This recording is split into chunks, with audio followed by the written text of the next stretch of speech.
El conflicto de los siglos, capítulo 15. La verdad progresa en Inglaterra. La verdad de Dios es como una semilla que, una vez plantada, no puede ser desarraigada. Así fue con la obra de John Wycliffe en Inglaterra, conocido como la Estrella de la Mañana de la Reforma. Aunque las autoridades persiguieron a sus seguidores, los lordos, la influencia de sus enseñanzas no pudo ser borrada. Sus escritos, preservados, a pesar de los intentos de destruirlos, continuaron encendiendo en los corazones el anhelo por la verdad pura de las Escrituras. En medio de la oscuridad espiritual que envolvía a Inglaterra, Dios levantó a hombres sencillos, pero poderosos, para esparcir la luz del Evangelio. Estos predicadores humildes, muchos de ellos laicos sin educación formal, compartían las verdades bíblicas con valentía, a pesar del peligro que enfrentaban. La Biblia traducida al inglés por Wycliffe se convirtió en una antorcha que iluminaba el camino de muchos que buscaban a Dios en sinceridad. La reacción de las autoridades eclesiásticas no se hizo esperar. Se promulgaron leyes severas para castigar a quienes osaran leer o poseer las Escrituras en su lengua materna. La persecución se desató con crueldad sobre los creyentes fieles. Hombres, mujeres e incluso niños fueron sometidos a torturas y llevados a la hoguera por su fe. Sin embargo, a pesar del sufrimiento intenso,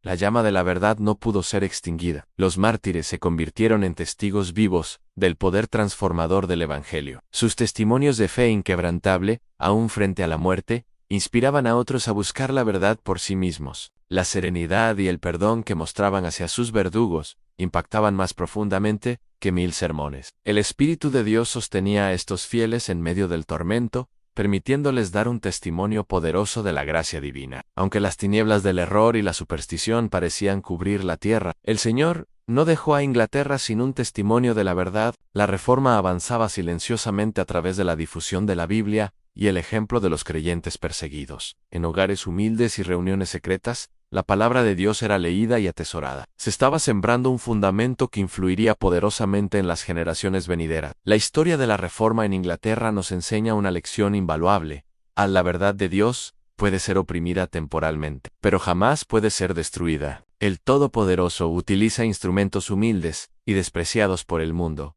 para realizar sus grandes propósitos. Lo que comenzó como una chispa en el corazón de Wycliffe se convertiría con el tiempo en un fuego que consumiría el error y la tiranía espiritual, mientras las llamas de las hogueras ardían en las plazas de las ciudades inglesas, consumiendo los cuerpos de los mártires. La luz de la verdad divina seguía iluminando los corazones de muchos. En oscuros sótanos y apartados bosques, grupos de creyentes se reunían en secreto para leer las preciosas páginas de la Biblia traducida. Sus rostros, iluminados por la tenue luz de una vela, reflejaban el gozo de descubrir las promesas de Dios en su propio idioma. La persecución, lejos de extinguir la fe, la purificaba y fortalecía. Cada creyente que enfrentaba la muerte con valor se convertía en una semilla que, al caer en tierra, producía una abundante cosecha espiritual. Los testimonios de fe inquebrantable resonaban en los corazones de los espectadores, despertando en muchos la pregunta: ¿qué poder es este que sostiene a estos hombres y mujeres frente a tan terribles sufrimientos? En las frías celdas de las prisiones, manos temblorosas copiaban pasajes de las Escrituras en pequeños trozos de pergamino. Estos fragmentos preciosos eran luego distribuidos secretamente, llevando consuelo y esperanza a otros creyentes perseguidos. La palabra de Dios, como pan partido y compartido,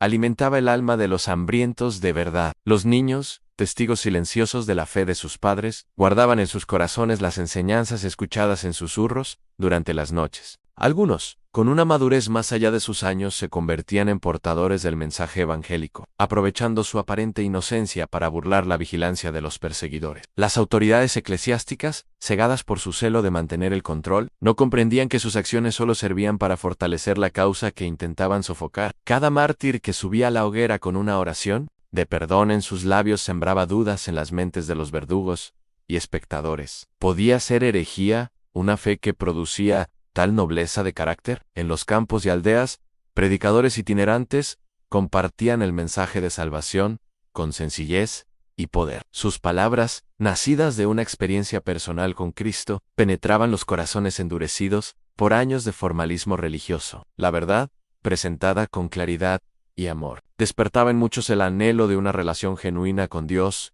mientras las grandes catedrales permanecían frías y sombrías. Símbolos de un sistema religioso que había perdido su poder espiritual, la verdadera Iglesia de Cristo florecía en la clandestinidad. En humildes hogares de campesinos y artesanos, la presencia de Dios se manifestaba con poder, transformando vidas y restaurando el gozo de la salvación. La nobleza de la fe de estos creyentes contrastaba marcadamente con la corrupción y mundanalidad de muchos líderes eclesiásticos. Mientras estos últimos vivían en la opulencia y buscaban el favor de los poderosos, los seguidores de Cristo demostraban con sus vidas el verdadero espíritu del Evangelio, amor, humildad y servicio desinteresado. A medida que pasaban los años, la semilla plantada por Wycliffe y regada con la sangre de los mártires comenzaba a dar fruto. Aunque la persecución continuaba, el número de creyentes crecía silenciosamente. La verdad, como levadura en la masa, iba permeando gradualmente la sociedad inglesa. Los esfuerzos por suprimir la Biblia en lengua vernácula solo aumentaban el hambre del pueblo por conocer su contenido. Cada copia de las Escrituras que lograba escapar a la destrucción se convertía en un tesoro invaluable, leído y releído hasta que sus páginas se desgastaban por el uso constante. La historia de la Reforma en Inglaterra nos recuerda que la verdad de Dios siempre triunfa sobre el error, aunque el proceso pueda ser largo y doloroso. Las tinieblas de la ignorancia y la superstición no pueden prevalecer eternamente contra la luz del Evangelio. Hoy, mientras reflexionamos sobre el sacrificio de aquellos valientes creyentes, somos desafiados a valorar y defender la libertad religiosa que disfrutamos. Su ejemplo nos inspira a permanecer fieles a la verdad bíblica, sin importar el costo personal. La antorcha de la fe, encendida en tiempos de oscuridad, continúa iluminando nuestro camino hacia un conocimiento más profundo de Dios y su voluntad para nuestras vidas.